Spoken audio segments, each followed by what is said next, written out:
Qual é a origem desses problemas? Lá no Livro dos Espíritos, começando do início, no capítulo 5, livro 3, Allan Kardec pergunta aos Espíritos: traçou a natureza limites aos gozos, aos prazeres? E os Espíritos respondem: traçou para vos indicar o limite do necessário, mas pelos vossos excessos chegais à saciedade e vos punis a vós mesmos. E mais adiante os Espíritos continuam, Allan Kardec perguntando: o que se deve pensar do homem que procura nos excessos de todo gênero o requinte dos prazeres, dos gozos? Pobre criatura, mais digna é de lástima de que inveja, pois bem está perto da morte. Allan Kardec repergunta: da morte física ou da morte natural? De ambas. Veja que forte. Então vejam que os excessos, eles acabam conduzindo a duas mortes muitas vezes, a física e a moral, porque ambas estão conectadas. Então nós podemos a partir daí tracejar algumas preliminares conclusões, de que a doença tem origem em causas de razões morais e razões do corpo físico também. Mas que razões seriam mais profundamente estas? É o que nós vamos entender mais adiante. Allan Kardec, esclarecendo sobre essa pergunta, ele tem uma frase muito feliz, onde ele diz o seguinte: as doenças, as enfermidades e ainda a morte que resultam do abuso são, ao mesmo tempo, o castigo à transgressão da lei de Deus. Porque, ora, se as doenças e as enfermidades são do abuso, do excesso, e por causa delas nós causamos uma morte moral nossa, nós infringimos as próprias leis morais, as leis divinas que regem todo o universo. Quando nós nos adoentamos, nós transgredimos uma lei universal. Então podemos dizer que estamos sendo penalizados pela doença. A doença é o método punitivo do nosso mundo para aqueles que transgridem as leis divinas. Doenças no sentido amplo da palavra, não apenas as doenças físicas, mas as doenças do sentido moral. As doenças no sentido, muitas vezes, comportamental. Como nós tivemos o exemplo da nossa companheira que citou a grande cena da cura do Cristo ao lunático. O lunático não tem doenças do corpo, mas da mente. E padecido da mente, ele precisava de auxílio. Mas mais padecendo do problema da mente, padeciam os discípulos, que não tinham desenvolvido ainda a coragem necessária para ter o poder de curar.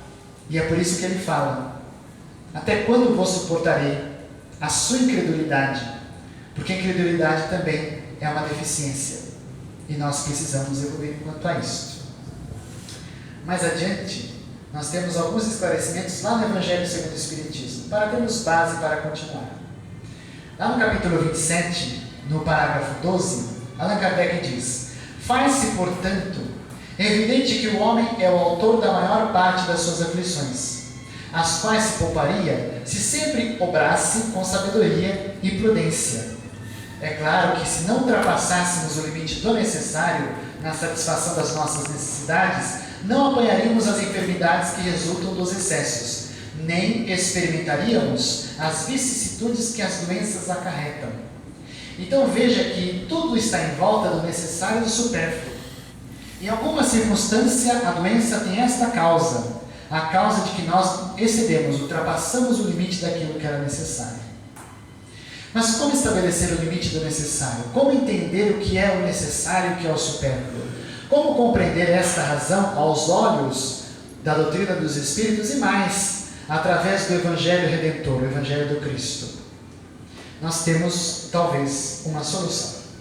A solução está lá no Evangelho, no Sermão da Montanha, quando Cristo, proferindo aquele famoso sermão, diz o seguinte: por isso vos digo, não andeis cuidadosos quanto à vossa vida pelo que haveis de comer ou pelo que haveis de beber, nem quanto ao vosso corpo pelo que haveis de vestir. Não é a vida mais do que o mantimento e o corpo mais do que o vestuário? Olhai as aves do céu, que nem semeiam, nem secam, nem ajuntam em celeiros, e vosso Pai Celestial as alimenta. Não tendes vós muito mais valor do que elas? E qual de vós poderá, com todos os seus cuidados, acrescentar um côvado à sua estatura? E quanto ao vestuário, por que andais solícitos? Olhai para os lírios do campo, como eles crescem, Não trabalham nem fiam. Eu vos digo que nem mesmo Salomão, em toda a sua glória, se vestiu como qualquer deles. Pois, se Deus assim veste a erva do campo, que hoje existe e amanhã é lançada ao forno, não nos vestirá muito mais a vós, homens de pouca fé? Não andeis, pois, inquietos, dizendo que comeremos, ou que beberemos, ou com que nos vestiremos, porque todas essas coisas os gentios procuram. De certo, o vosso Pai bem sabe que necessitais de todas essas coisas. Mas buscai primeiro o reino de Deus e sua justiça, e todas estas coisas vos serão acrescentadas. Não vos inquieteis, pois, pelo dia de amanhã, porque o dia de amanhã cuidará de si mesmo. Basta a cada dia o seu mal. Mateus capítulo 6, versículos 25 a 34. Veja que interessante. A comparação do Cristo é muito simples, porque aquelas mentes, assim como as nossas, ainda padecemos de profunda ignorância moral. Cristo compara a simplicidade da vida e ao necessário com relação aos pássaros, às flores. Porque vejam, elas não se preocupam com amanhã. Os pássaros um dia haverão de morrer e nem por isso se preocupam. As flores, elas florescem, desabrocham e nem por isso se preocupam no dia em que elas vierem a desabrochar, a murchar e a caírem secas no chão. E por que nós continuamos preocupados com amanhã? Basta a cada dia o seu mal. Ou seja, cuidemos do hoje, do momento atual, da circunstância atual. Mas amplie isso, não apenas para o dia de hoje. Amplie isso para a sua existência, nesta encarnação. O que eu posso fazer de melhor nesta vida para buscar o melhor para mim nessa existência? O necessário, aquilo que eu preciso do básico, do essencial. Era como Adelino, na história que André Luiz vivia. Ele não prezava excessivamente por uma vida abastada, porque ele já sabia que o necessário ele precisava, e do necessário ele se satisfazia. Não estamos querendo aqui fazer proselitismo com relação a uma vida miserável, a uma vida sem condições mínimas, mas uma vida que seja necessária, o suficiente para nós vivermos bem, um bem-estar, com boas condições. Não que tenhamos a oportunidade de prezar por momentos que venham afagar o nosso ego, claro que não. É sempre oportuno uma chance de nós viajarmos. É sempre oportuno uma chance de buscarmos, vermos como estamos com relação à nossa estética, à nossa beleza. Mas prezar por isso excessivamente nos causa distúrbios morais do comportamento e automaticamente nós transgredimos as leis divinas. Então veja que as doenças no sentido profundo da moral têm razão muito mais de ultrapassarmos o limite do necessário e alcançarmos o supérfluo. E nesse supérfluo nós vivemos excessivamente das coisas e buscarmos em segundo lugar o reino de Deus e em primeiro lugar as coisas da vida material. É isso que o Cristo quer demonstrar com a lição. Buscarmos em primeiro lugar o reino de Deus. O que é buscar em primeiro lugar o reino dele? É buscar as suas lições, o seu evangelho, o seu testemunho. Buscarmos primeiro a espiritualidade e depois buscarmos a vida material. Não tiramos ela das prioridades, sem dúvida. Ela continuará lá, mas em segundo plano. Em primeiro a espiritualidade. Tanto que hoje há uma grande questão em volta da nossa sociedade, em que tanto nos trabalhos, onde nós trabalhamos, onde nós estudamos, ou até mesmo nos círculos acadêmicos, as classes mais eruditas da medicina têm se preocupado em trazer não apenas a cura, mas o bem-estar, para evitar que os hospitais continuem se enchendo de pessoas já doentes, já transgressoras das leis morais, das leis físicas, é claro, mas principalmente das leis morais. E a partir disso surgiram novas perspectivas, como um tanto mais recente, a medicina psicossomática, que é um dos ramos da medicina que estuda as relações da mente e do corpo. Ela parte do princípio de que o que nós fazemos em pensamento influencia no corpo e vice-versa, coisa que o espiritismo e as doutrinas esotéricas e as cristãs, as espiritualistas, já trazem com muita clareza.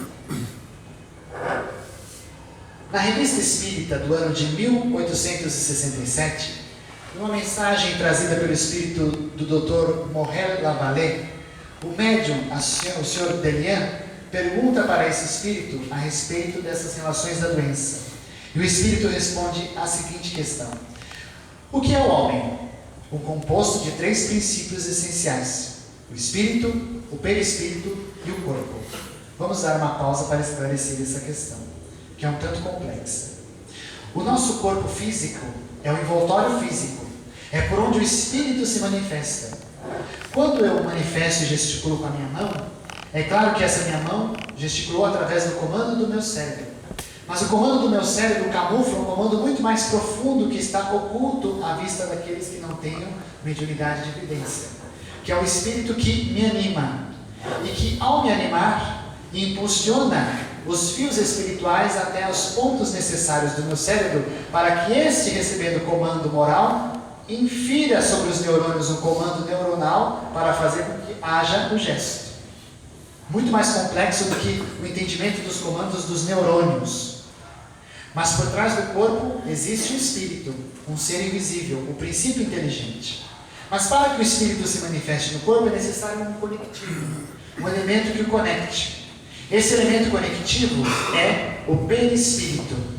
Perispírito, próximo do espírito. O perispírito é o envoltório do corpo espiritual. É através desse corpo semimaterial que o espírito consegue se manifestar no mundo terrestre.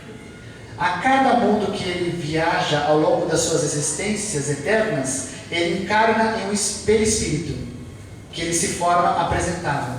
Então, um exemplo que nós podemos dar. Quando os médiuns visualizam um espírito ou uma entidade veneranda, eles não estão vendo o espírito. Muitas vezes eles estão vendo, na verdade, o perispírito, porque é a forma pela qual espiritualmente esses espíritos se fazem apresentar. Como, por exemplo, alguns veem familiarmente Bezerra de Menezes naquela feição cândida do Sonho de Encarnação. Um ser com um envoltório bastante luminífero, camadas de roupas brancas, luminosas e a barba espessa, típica da sua última feição reencarnatória. Porque é a que ele acha mais agradável, mas também pela qual ele se faz ser familiar. Porque se ele se apresentasse sob uma feição de outras encarnações pregressas, ninguém o reconheceria. E seria difícil acreditar que aquele que se apresentasse seria Bezerra de Menezes. Então o perispírito é um mecanismo pelo qual o espírito se veste para se manifestar no mundo físico. Mas para se manifestar lá, é necessário muito mais do que o corpo perispiritual. É necessário o corpo físico. Então o corpo físico é o último ponto.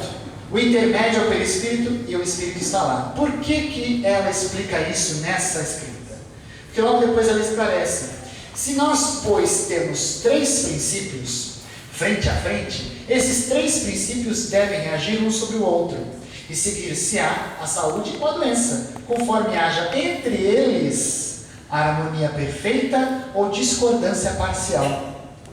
Vamos usar como exemplo o nosso companheiro Adelino da história do início.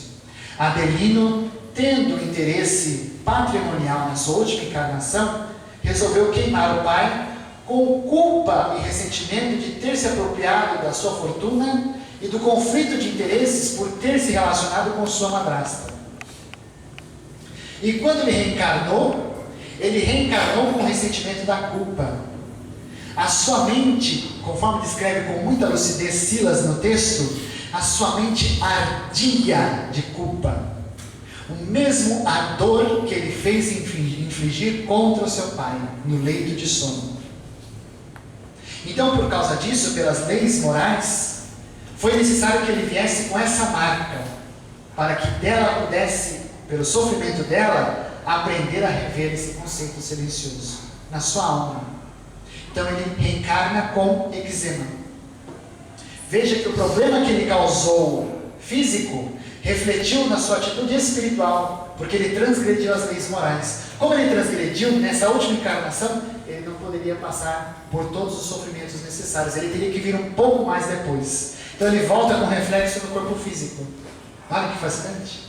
Nas próprias programações do espírito reencarnante, através das divisões celulares e dos programas através dos cromossomas, na divisão celular, nas primeiras horas em que ocorre a fecundação, é nesse instante que os espíritos venerandos que programam a reencarnação colocam ali toda uma agenda de lenitivos e dores que o espírito terá que passar ao longo da sua existência em relação à sua necessidade da reencarnação. Ali está programado toda uma agenda de pesares e de alegrias que ele terá que passar. Não que isso seja definitivo, porque veja, Adelino estava reencarnado para ser programado a sofrer de eczema no corpo inteiro. Com o passar dos anos, da sua infância dedicada, da sua juventude muito bem vivida, ele pôde obter uma moratória. Ele pôde abater essa dívida.